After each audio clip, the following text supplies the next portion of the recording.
Hello students, आज हम आपके subject foundations of political science के चैप्टर वैधता के बारे में बात करेंगे। इससे पिछले लेक्चर में हमने सत्ता चैप्टर ख़त्म किया था। सबसे पहले देखते हैं कि वैधता का अर्थ क्या है और इसकी क्या क्या परिभाषाएं दी गई है। वैधता शब्द की उत्पत्ति लैटिन भाषा के शब्द लेजिटिमस शब्द से हुई है और मध्यकाल में इसे लेजिटिमेटस कहा जाता था। आगे चलकर अंग्रेजी भाषा में इसे लॉफुल या वैधानिक कहा गया। इसका मतलब क्या है? वैधानिक। सर्वप्रथम रोमन दार्शनिक सिसरो ने लेजिटिमस शब्द का प्रयोग विधि द्वारा गठित शक्तियों या न्यायाधीशों के लिए किया। आगे चलकर इसका प्रयोग प्राचीन परंपराओं के प्रति अनुकूलता, रूढ़िगत क्रियाविधियों, संवैधानिक नियमों व सुव्यवस्था के तत्वों के लिए ग्रहण किया जाने लगा। वैधता एक ऐसी अवधारणा है जिसके अंतर्गत एक राजनीतिक व्यवस्था के सामान्य जन को यह विश्वास होता है कि शासनारूढ़ की सत्ता और उसका प्रयोग सामान्य स्वीकृत नियमों और क्रियाविधियों पर आधारित है। इसका मतलब क्या है कि जो राजनीतिक कोई भी एक देश है या फिर राज्य है तो वहाँ की जनता को, जो सामान्य जन है, उनको ये विश्वास होता है कि जो सत्ता है उसका प्रयोग जो स्वीकृत नियम हैं और जो क्रियाविधियाँ हैं, जो कॉन्स्टिट्यूशन में, जैसे फॉर एग्जांपल एक रिटन डॉक्यूमेंट या कॉन्स्टिट्यूशन या फिर मौखिक रूप से वहाँ पे जो परंपराएं चल रही हैं, तो एक सत्ता है उसका प्रयोग उन नियमों के अकॉर्डिंग हो रहा है, जो नियम स्वीकृत किए गए हैं उनके अकॉर्डिंग हो रहा है या कॉन्स्टिट्यूशन में लिख दिए गए हैं। तो इसका मतलब है वैधता।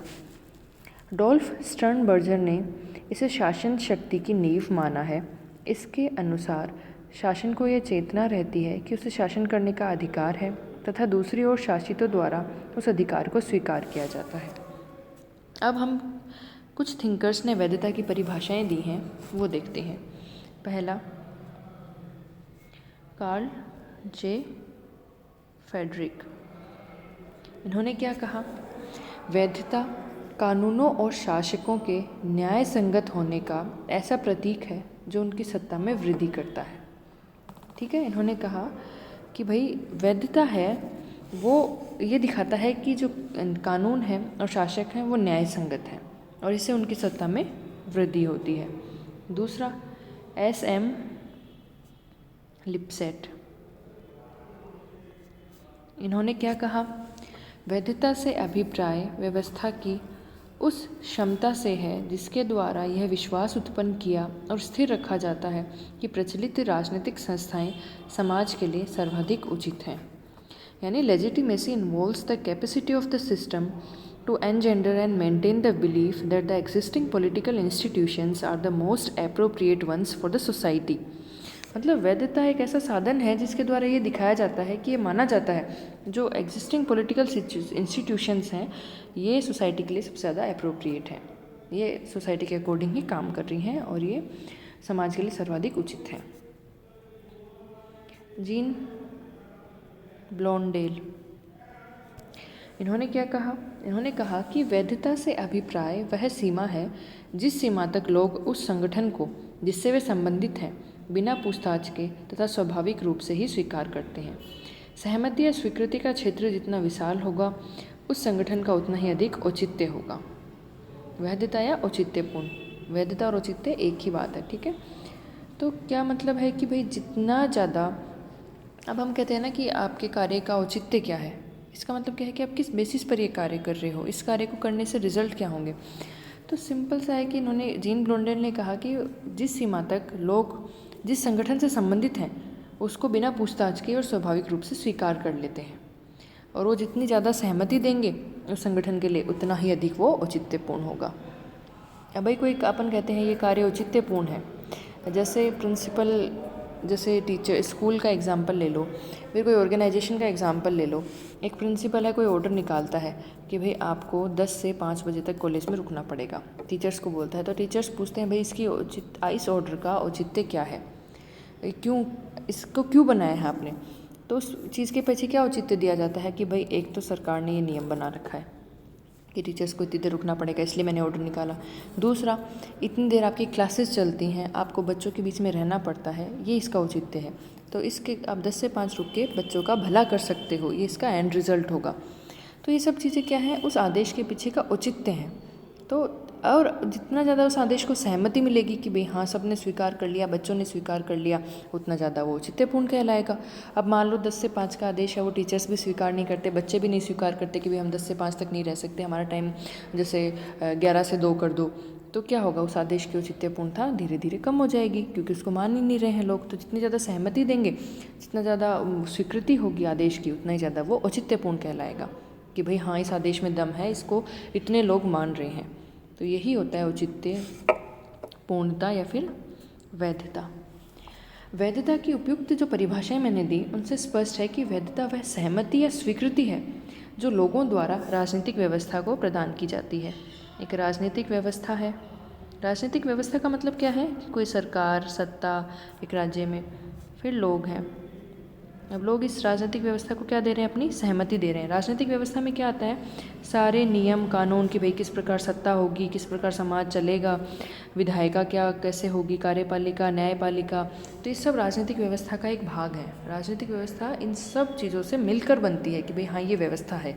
जैसे अपन बोलते हैं ना, इस कंट्री की ये राजनीतिक व्यवस्था है, यानी इस कंट्री में जैसे पीएम ऐसे नियुक्त होता है, प्रेसिडेंट ऐसे होता है, विधायिका ऐसे चुनी जाती है, संसद ऐसे काम करती है, ऐसे कानून बनाए जाते हैं। तो ये सब क्या है, राजनीतिक व्यवस्था का हिस्सा है। तो लोग हैं, वैधता का मतलब हमने क्या कहा कि लोग अपनी सहमति और स्वीकृति देते हैं, किसको, राजनीतिक व्यवस्था को। तो फिर वैधता वही सहमति और स्वीकृति है। भाई अगर कोई राजनीतिक, हम कहें कि ये राजनीतिक व्यवस्था वैध है, जैसे इस कंट्री में जो राजनीतिक व्यवस्था है वो वैध है या फिर वो औचित्यपूर्ण है, तो इसका मतलब क्या हुआ कि वहाँ के लोगों ने उसको एक्सेप्ट कर रखा है, मान रखा है, उसको वो सपोर्ट करते हैं। अब जैसे मान लो अपने पीएम और प्रेसिडेंट हैं, किसी दिन सैनिक विद्रोह हो जाता है और सैनिक इनको हटाकर कब्जा कर लेते हैं, तो अपने मान लो कंट्री में सैनिक शासन की स्थापना हो जाती है। तो क्या ये वैध शासन कहलाएगा? नहीं कहलाएगा, क्योंकि अपने कंट्री में वैध शासन का मतलब है पीएम और प्रेसिडेंट के अकॉर्डिंग जो जनता चुनकर भेजे वो लोग राज करें या फिर शासन करें। लेकिन उनको हटाकर सैनिकों ने विद्रोह करके ज़बरदस्ती अपना शासन स्थापित कर लिया, तो ये वैध शासन नहीं कहलाएगा। शासन तो ये भी कहलाएगा क्योंकि ज़बरदस्ती शासन कर रहे हैं, लेकिन क्या ये वैध होगा? ये वैध नहीं होगा, क्योंकि ना तो कॉन्स्टिट्यूशन में ऐसा लिखा हुआ है कि भाई हमारी कंट्री में कॉन्स्टिट्यूशन में क्या है, पीएम और प्रेसिडेंट का पद, तो कॉन्स्टिट्यूशन भी इसकी गवाही नहीं देता, ना ही लोग इसको अपनी सहमति प्रदान करेंगे, तो ये शासन वैध नहीं कहलाएगा। यदि किसी सरकार या राजनीतिक व्यवस्था को लोगों की ऐसी स्वीकृति प्राप्त नहीं होती, तो उस व्यवस्था में वैधता की कमी हो जाती है और ऐसी सरकार या व्यवस्था लंबे समय तक अस्तित्व में नहीं रह पाती। यही मैंने कहा कि जैसे सैनिक शासन की स्थापना हो गई, तो क्या ये वैध है? ये वैध नहीं है, क्योंकि लोग इसको सहमति नहीं दे रहे हैं, तो ऐसा शासन लंबे टाइम तक नहीं चल पाएगा, क्योंकि हो सकता है कि लोग इनके खिलाफ आंदोलन कर दें या फिर कुछ ना कुछ हिंसक क्रांति वापस हो जाए और सैनिकों को हटाकर वापस अपना जो नॉर्मल प्रोसीजर है वो रिस्टोर कर दिया जाए। सहमति का विचार औचित्यपूर्ण या वैध शासन का सार है। वही वैध शासन वही होगा जो सहमति पर आधारित होगा, जो स्वीकृति पर आधारित होगा। तो वैध शासन का सार क्या है? सहमति। शक्ति के प्रयोग से या शक्ति का प्रयोग करने की धमकी से प्राप्त की गई लोगों की स्वीकृति किसी राजनीतिक व्यवस्था या सरकार को वैधता प्रदान नहीं कर सकती। दूसरे शब्दों में, लोगों की यह स्वीकृति या सहमति उनके इस विश्वास पर आधारित होनी चाहिए कि वह राजनीतिक व्यवस्था अन्य व्यवस्थाओं की अपेक्षा अधिक उचित व समीचीन है। ठीक है, कि लोगों की स्वीकृति की सहमति क्यों देते हैं लोग? लोगों को ये लगता है कि भाई ये राजनीतिक व्यवस्था जो हमारी कंट्री है, हमारा देश है, उसके लिए बेस्ट है, दूसरी अन्य व्यवस्थाओं के से ज़्यादा अच्छी है, तो इसी यही सहमति का आधार होता है। यह राजनीतिक व्यवस्था लोगों के मानसिक मूल्यों के अनुरूप है और उस राजनीतिक व्यवस्था द्वारा लोगों की बुनियादी आवश्यकताएं वैध रूप से पूरी की जाती हैं और मानसिक मूल्यों के अनुरूप हो। जैसे इंडिया है, इंडिया में संसदात्मक शासन ही क्यों अपनाया गया? अमेरिका की तर्ज पे जो प्रेसिडेंशियल सिस्टम है, जो राष्ट्रपति शासन है, वो क्यों नहीं अपनाया गया? और ब्रिटेन में क्या है?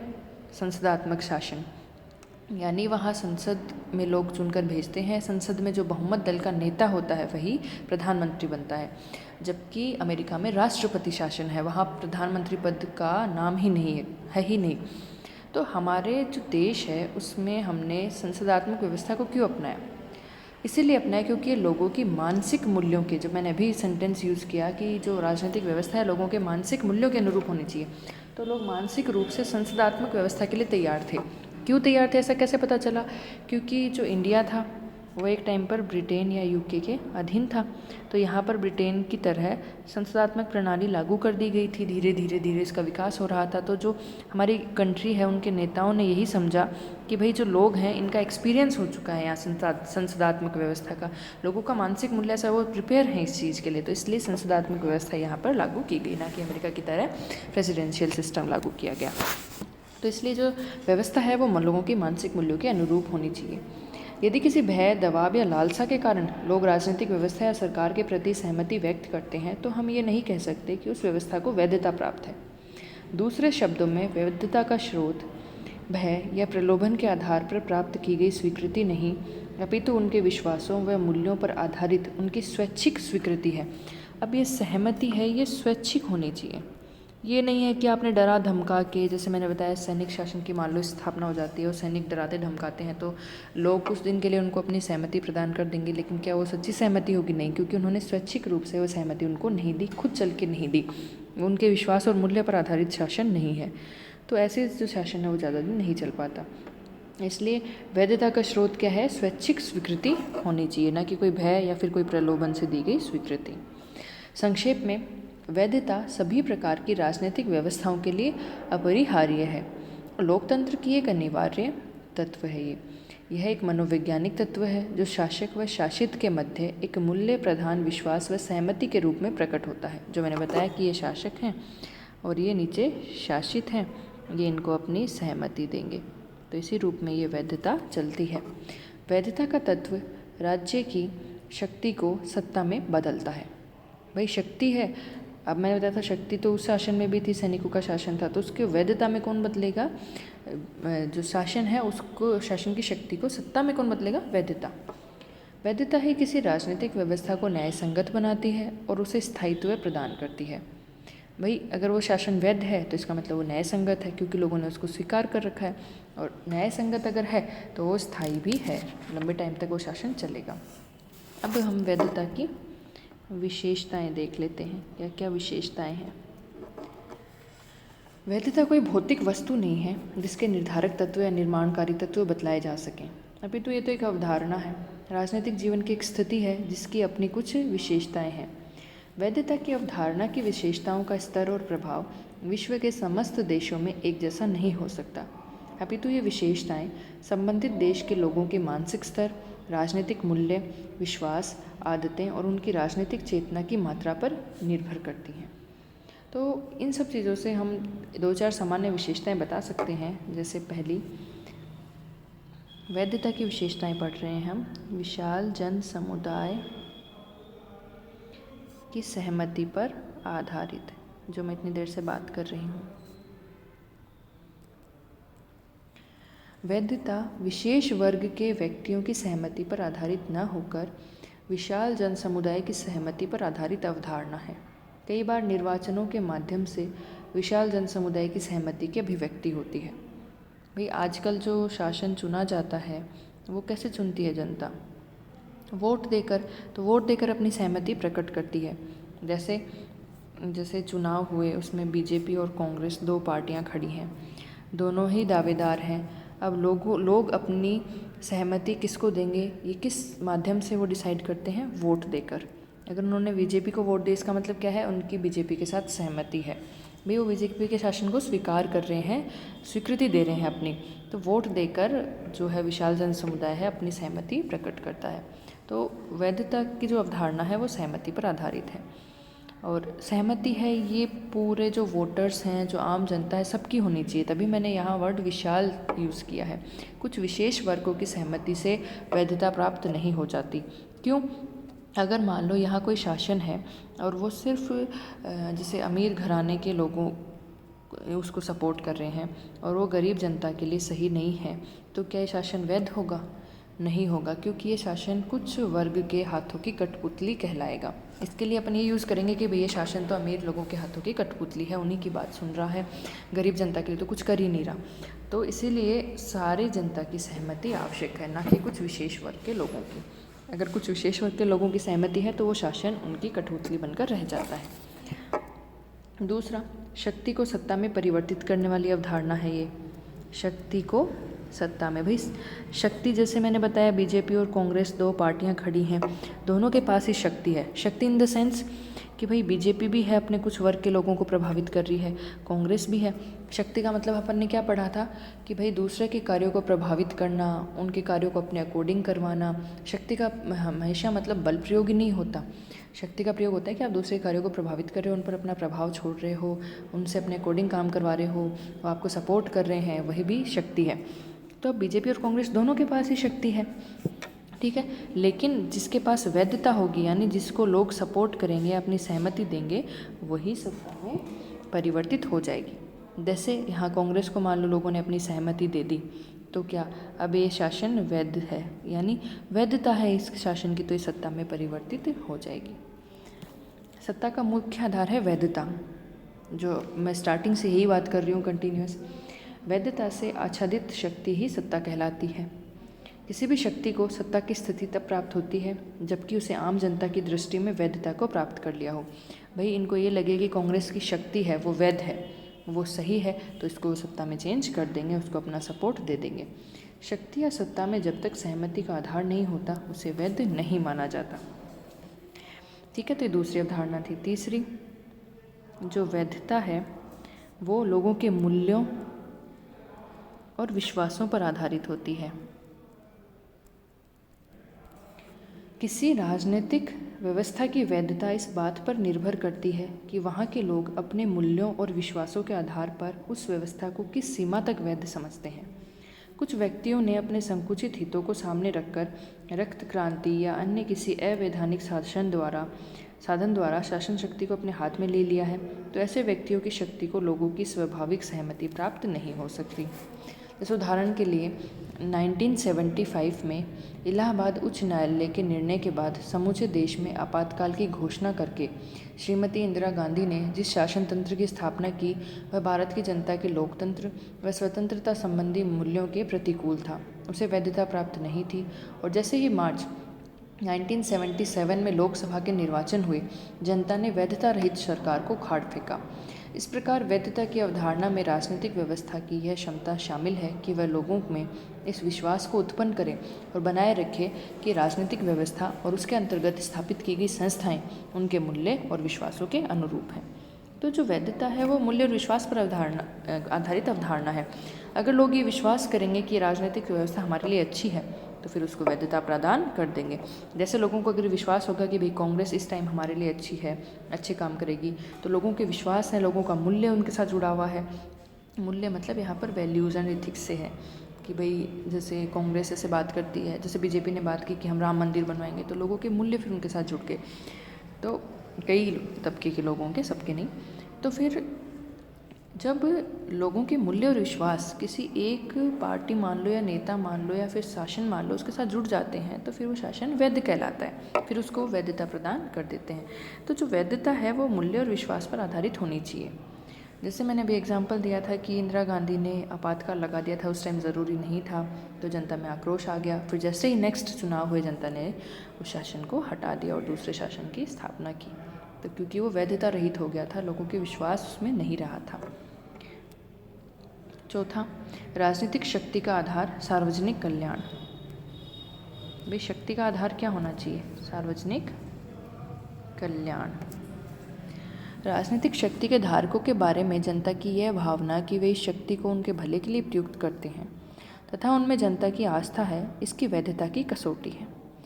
भाई जो शासन ऐसे, जिस शासन को देखकर ऐसे लगेगा कि राजनीतिक कल्याण में है, वो सार्वजनिक कल्याण में है, तो लोग उसको अपनी वैधता प्रदान कर देंगे।